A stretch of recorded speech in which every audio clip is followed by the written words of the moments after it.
بسم اللہ الرحمن الرحیم۔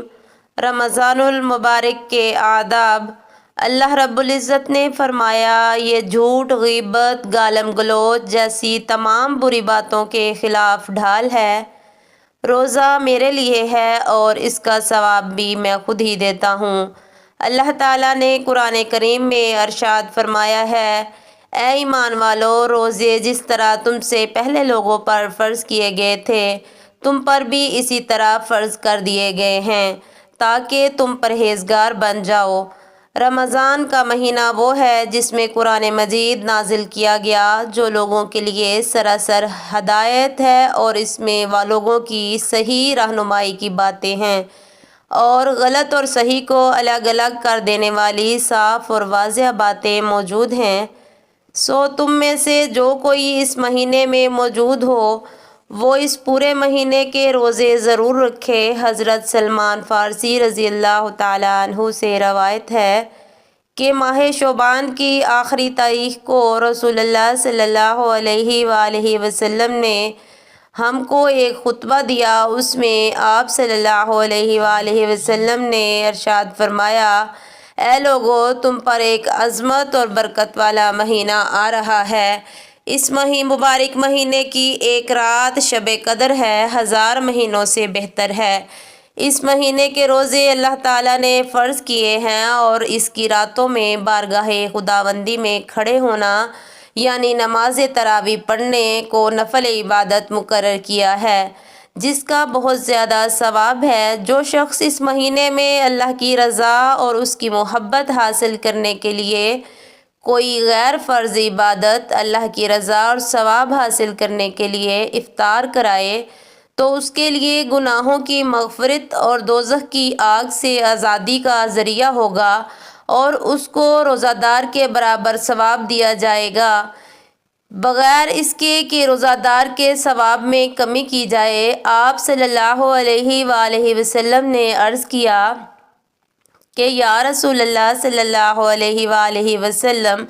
ہم میں سے ہر ایک کو تو افطار کرانے کا سامان میسر نہیں ہوتا، تو کیا غریب لوگ اس عظیم ثواب سے محروم رہیں گے؟ آپ صلی اللہ علیہ وآلہ وسلم نے فرمایا کہ اللہ تعالیٰ یہ ثواب اس شخص کو بھی دے گا جو دودھ کی تھوڑی سی لسی پر یا صرف پانی پر کے ایک گھونٹ پر کسی روزے دار کا روزہ افطار کرا دے گا۔ اس شخص کو اللہ تعالیٰ میرے حوض کوثر سے ایسا سیراب کرے گا کہ جس کے بعد اس کو کبھی پیاس ہی نہیں لگے گی، یہاں تک کہ وہ جنت میں پہنچ جائے گا۔ اس کے بعد آپ صلی اللہ علیہ وآلہ وسلم نے فرمایا، جو آدمی اس مہینے میں ایک غلام و خادم کے کام میں رعایت اور کمی کر دے گا،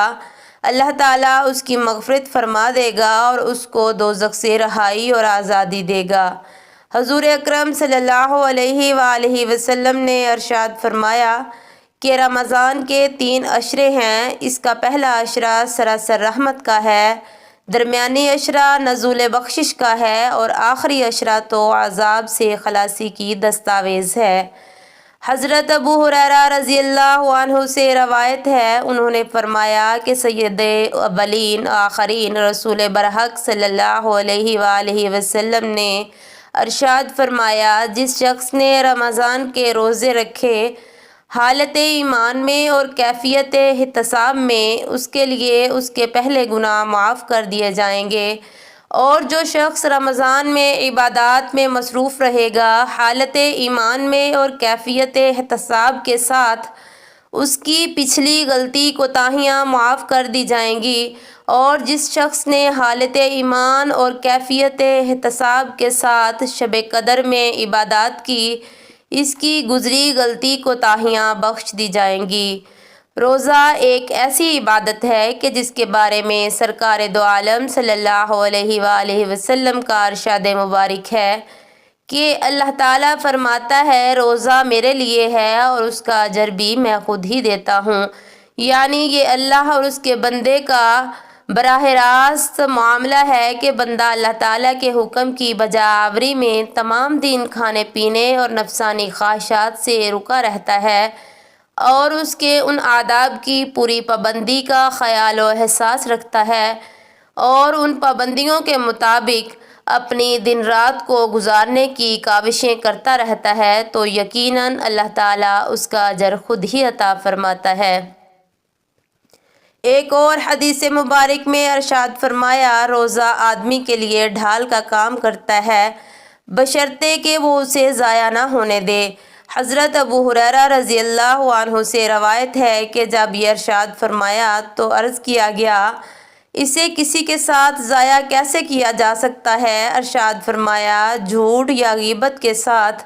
یعنی روزے کی حالت میں جھوٹ، غیبت، گالم گلوچ، لڑائی جھگڑا اور دوسری اس طرح کی بری باتوں اور بری باتوں سے سختی کے ساتھ ممانعت کی گئی ہے۔ حدیث مبارک میں ہے کہ جس نے روزے کی حالت میں بری بات کہنا اور اس پر عمل کرنا نہ چھوڑا تو اللہ تعالیٰ کو اس کے بھوکا پیاسا رہنے کی کوئی ضرورت نہیں ہے۔ اگر کوئی روزہ دار روزہ رکھنے کے بعد میں فسق و فجور، لڑائی جھگڑا، گالم گلوچ، فحش گوئی یا دوسری اس طرح کی باتوں سے نہیں رکتا تو یہ اس کا روزہ ہے ہی نہیں بلکہ یہ اس کا فاقہ بن جاتا ہے جس کا اللہ تعالیٰ کے احکام کے ساتھ کوئی تعلق نہیں ہے۔ ایک اور حدیث مبارک میں ہے کہ روزہ صرف کھانے پینے سے رکنے کا نام نہیں بلکہ روزہ تو لغویات اور بری باتوں سے بچنے کا نام ہے۔ حضرت عبداللہ بن مسعود رضی اللہ عنہ سے روایت ہے کہ جس کے اعضاء حرام کاموں سے نہیں رکتے اس کو میری خاطر نہ کھانے نہ پینے کی کوئی ضرورت نہیں۔ جس طرح زبان کو فحش گوئی، غیبت اور جھوٹ سے بچانا ضروری ہے، اس طرح انسان کے دوسرے اعضاء آنکھ، کان، ناک، ہاتھ، پاؤں کو بھی برے افعال سے بچانا ضروری ہے۔ حضرت عبداللہ بن عباس رضی اللہ عنہ کی بیان کردہ ایک حدیث مبارک کے الفاظ قدسی ہیں، کچھ اس طرح ہیں کہ جب رمضان کا مہینہ آتا تو رسول اللہ صلی اللہ علیہ وآلہ وسلم قیدیوں کو چھوڑ دیتے اور ہر سائل کی مراد پوری کرتے۔ رمضان میں جہاں بہت سی برکات اور انعامات ہیں وہاں مسلمانوں کے دوسرے لوگوں کے ساتھ اچھے رویوں کی بہت تلقین فرمائی گئی ہے اور نبی کریم صلی اللہ علیہ وآلہ وسلم نے ایسے عمل مبارک سے بھی اس بات کی طرف توجہ دلائی ہے۔ گویا رمضان کا مہینہ رسول اللہ صلی اللہ علیہ وآلہ وسلم اس مہینے میں باقی مہینوں کی نسبت بہت زیادہ جود و سخا اور کرم فرماتے۔ دین اسلام میں مسلمانوں کے لیے ہر موقع کے لیے آسانیاں رکھی گئی ہیں، جیسے قرآن مجید میں ارشاد ہے، اللہ تعالیٰ تمہارے حق میں آسانی چاہتا ہے، وہ تمہارے حق میں تنگی ہرگز نہیں چاہتا۔ روزے میں کوئی مسافر ہو یا مریض ہو تو اس کے لیے بھی رخصت کی اس طرح سے اجازت ہے کہ وہ اس حالت میں رمضان کے روزوں کی قضا بعد کے دنوں میں ادا کرے۔ اگر کوئی شخص عمر کے اس حصے میں ہے یا مرض کی اس حالت میں ہے کہ اس سے سال کے باقی ایام میں کسی بھی وقت روزہ رکھنا ممکن نہیں تو اس کے لیے فدیہ کا حکم ہے۔ ایک اور حدیث مبارک میں رسول اللہ صلی اللہ علیہ وآلہ وسلم نے اس مہینے کو صبر اور غمخواری کا مہینہ قرار دیا ہے، یعنی اصطلاحات میں صبر کے معنی اللہ تعالیٰ کی رضا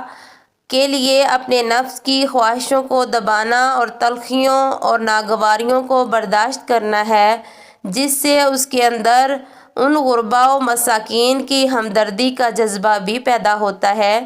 جو ناداری کی وجہ سے فاقوں پر مجبور ہو جاتے ہیں۔ اللہ تعالیٰ ہمیں تعلیمات قرآنی اور سنت نبوی صلی اللہ علیہ وآلہ وسلم پر